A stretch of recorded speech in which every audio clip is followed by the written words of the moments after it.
irmã. Quarto domingo do tempo da Quaresma, 31 de março. Vamos refletir o Evangelho juntos? Se encontra em São Lucas, capítulo 15, versículos de 1 a 3 e depois de 11 a 32, e diz assim: Naquele tempo, os publicanos e pecadores aproximavam-se de Jesus para o escutar. Os fariseus, porém, os mestres da lei, criticavam Jesus. Este homem acolhe os pecadores e faz refeição com eles. Então Jesus contou-lhes esta parábola. Um homem tinha 2 filhos. O filho mais novo disse ao pai: Pai, dá-me a parte da herança que me cabe. E o pai dividiu os bens entre eles. Poucos dias depois, o filho mais novo juntou o que era seu e partiu para um lugar distante, e ali esbanjou tudo numa vida desenfreada. Quando tinha gasto tudo o que possuía, houve uma grande fome naquela região e ele começou a passar necessidade. Então foi pedir trabalho a um homem do lugar, que o mandou para o seu campo cuidar dos porcos. O rapaz queria matar a fome com a comida que os porcos comiam, mas nem isto lhe davam. Então caiu em si e disse: Quantos empregados do meu pai têm pão com fartura e eu aqui morrendo de fome? Vou-me embora. Vou voltar para o meu pai e dizer-lhe: Pai, pequei contra Deus e contra ti. Já não mereço ser chamado teu filho. Trata-me como a um dos teus empregados. Então ele partiu e voltou para seu pai. Quando ainda estava longe, seu pai o avistou e sentiu compaixão. Correu-lhe ao encontro, abraçou-o e cobriu-o de beijos. O filho então lhe disse: Pai, pequei contra Deus e contra ti. Já não mereço ser chamado teu filho. Mas o pai disse aos empregados: Trazei depressa a melhor túnica para vestir meu filho, e colocai um anel no seu dedo e sandálias nos pés. Trazei um novilho gordo e matai-o. Vamos fazer um banquete, porque este meu filho estava morto e tornou a viver, estava perdido e foi encontrado. E começaram a festa. O filho mais velho estava no campo. Ao voltar, já perto de casa, ouviu música e barulho de dança. Então chamou um dos criados e perguntou o que estava acontecendo. O criado respondeu: É teu irmão que voltou. Teu pai matou o novilho gordo, porque o recuperou com saúde. Mas ele ficou com raiva e não queria entrar. O pai, saindo, insistia com ele. Ele, porém, respondeu ao pai: Eu trabalho para ti há tantos anos, jamais desobedeci a qualquer ordem tua. E tu nunca me deste um cabrito para eu festejar com meus amigos? Quando chegou esse teu filho, esbanjou teus bens com prostitutas, matas para ele o novilho cevado. Então o pai lhe disse: Filho, tu estás sempre comigo, tudo que é meu é teu. Mas era preciso festejar e alegrar-nos, porque este teu irmão estava morto e tornou a viver, estava perdido e foi encontrado. Palavra da salvação. Glória a vós, Senhor. Muito bem, irmãos e irmãs, quarto domingo do tempo da Quaresma é um evangelho que nos propõe a alegria desse reencontro. O filho pecador, que somos cada um de nós, com a misericórdia de Deus. Por isso, nesse quarto final de semana do tempo da Quaresma que é o tempo do roxo na liturgia, a igreja sugere e permite que o sacerdote celebre a Santa Missa com o rosa, o róseo, que é um roxo mais brando, um roxo clarinho, né? Porque ainda é penitência. Mas nesse caminho quaresmal há uma alegria. Quaresma é tempo de conversão, tempo de caminharmos no deserto ou do chiqueiro para a casa do Pai, mas para um encontro feliz, o abraço da misericórdia, o abraço do perdão. E queridos, o evangelho de hoje, então, Jesus conta a parábola máxima da misericórdia. A gente chama essa parábola do filho pródigo. Pródigo significa aquele que gasta sem dó, não é? Aquele que esbanja, porque esbanjou tudo. Mas a gente poderia chamar também a parábola do pai pródigo, de um pai que de modo exagerado amou, perdoou, reconciliou e restituiu a vida do filho pecador, a vida do filho mais novo. É sempre o Juninho, né? Parece que é sempre o caçula que dá mais trabalho. Mas veja, queridos, Jesus está querendo aqui explicar que ele veio para fazer um banquete. A vida nasceu, nós nascemos para essa vida, melhor dizendo, para nós vivermos um encontro muito alegre. Todos nós precisamos e e merecemos ter um dia de banquete na vida, nos banquetearmos com o Pai do céu, com a misericórdia de Deus. Toda missa é um pouco esse evangelho, porque em toda missa a gente pode pedir perdão a Deus, não é? Também no sacramento da confissão, mas veja, esse evangelho aqui traz um detalhezinho que revoltou o filho mais velho. O que o filho mais velho fala? Coitado, magoado, chateado com o irmão mais novo, em primeiro lugar por si mesmo, né? Porque ele também foi abandonado. O irmão também levou parte da herança dele. E no judaísmo, o irmão mais novo não tinha não senhor direito à herança. Quando o Juninho aqui fala, né, o caçula, pai, dá-me a parte que me cabe da herança, só tinha direito à herança o filho mais velho. Alguns outros estudiosos vão dizer que o filho mais novo não tinha direito a nada, ou às vezes a 1/3 da herança. Portanto, esse irmão mais novo machucou o coração do irmão mais velho. O irmão mais velho também está machucado por causa do pai, né? Um pai tão bom. Talvez ele viu esse pai sofrendo tantas vezes, indo no portão, olhar ao longe, ver se o filho estava voltando e ele nunca voltou.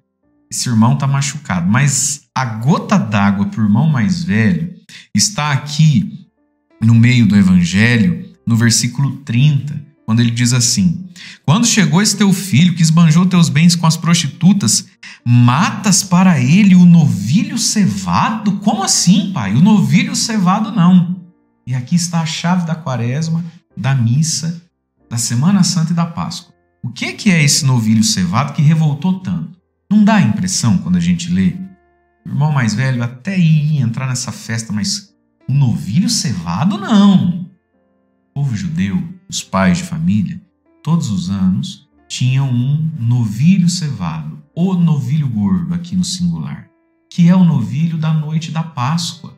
Passa o ano inteiro engordando o bichinho para comê-lo quando? Na noite da Páscoa, na noite da libertação que o povo celebra, né? Saíram do Egito, Moisés abre o mar. Então, veja, e o pai daí vai dizer: filho, é preciso se alegrar, esse teu irmão estava morto, voltou a viver. O pecado nos mata. Quando a gente está vivendo no pecado, nós já estamos mortos. E pela confissão, pela Eucaristia, a gente ressuscita, volta a viver. Então, veja, é como se o filho mais velho, meus queridos, estivesse dizendo assim: pai, você está fazendo uma Páscoa para esse sem vergonha? Você matou o novilho gordo, não vai ter Páscoa. A Páscoa mudou de data. A Páscoa é hoje, só porque ele voltou. Veja, meus queridos, como Deus celebra a volta do pecador. Por isso, toda a missa, eis o Cordeiro de Deus que tira o pecado do mundo. O novilho gordo que foi morto é Jesus na Sexta-feira Santa.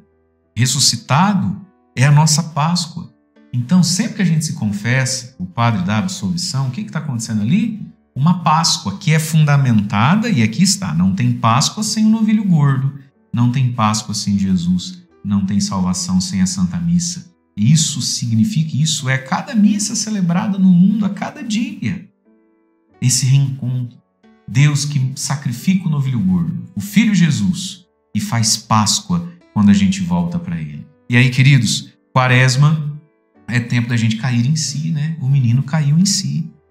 Ele olhou para aquele chiqueiro, olhou para os porcos e caiu em si mesmo, como se estivesse dizendo, né? Eu não sou um porco, eu não sou uma leitoa. O que eu estou fazendo aqui? Isso não é vida, não é? É bem verdade que demorou pra caramba pra cair em si também. Não precisava ter chego a esse ponto. Mas é o orgulho, né, gente? Quando a gente peca, o orgulho vai nos amarrando. A gente não consegue voltar atrás. A gente tá vendo que a gente tá se afundando. Não volta atrás. Mas finalmente, por misericórdia, por graça, porque esse pai rezava por ele. Às vezes eu escuto isso: padre, eu rezo pro meu filho, parece que tá piorando. Queridos, quando a gente reza muito por alguém, a gente precisa entender: Deus está no controle.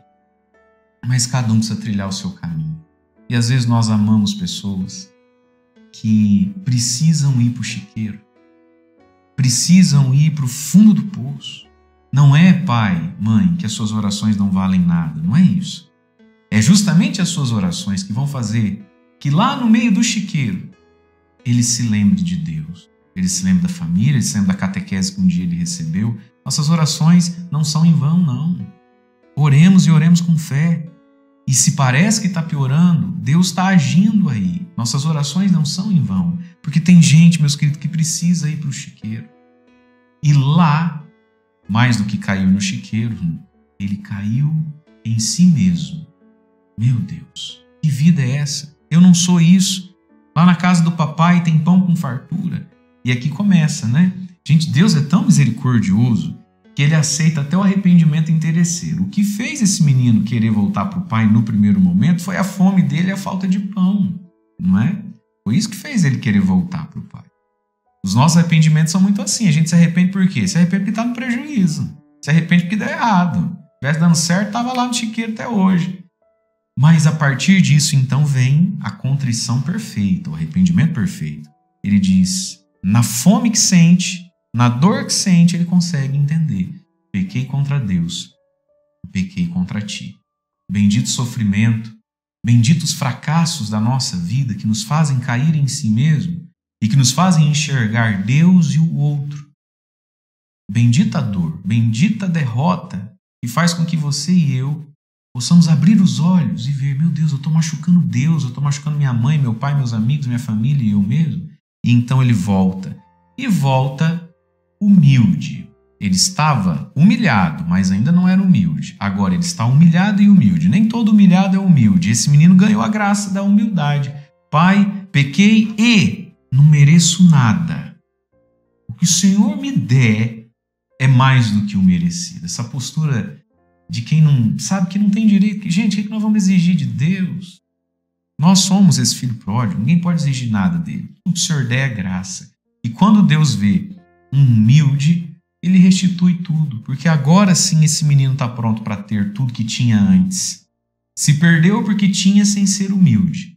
Agora está salvo, e porque está salvo e humilde, pode ter tudo que perdeu e não vai mais se perder por ter tanta coisa. E isso é você e eu, olha, às vezes Deus permite que a gente faça o caminho do deserto, do chiqueiro aí. Não para a gente pastar a vida inteira, não.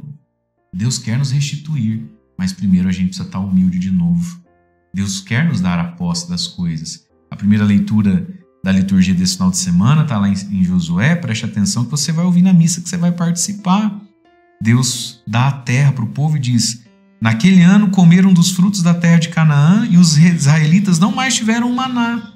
Não precisa mais ter o maná, porque agora vocês têm a própria terra. Veja, meus irmãos, o perdão de Deus quer nos restituir, termos a nossa Canaã de volta, a nossa vida de volta, a nossa dignidade de volta. É isso que Deus quer fazer conosco.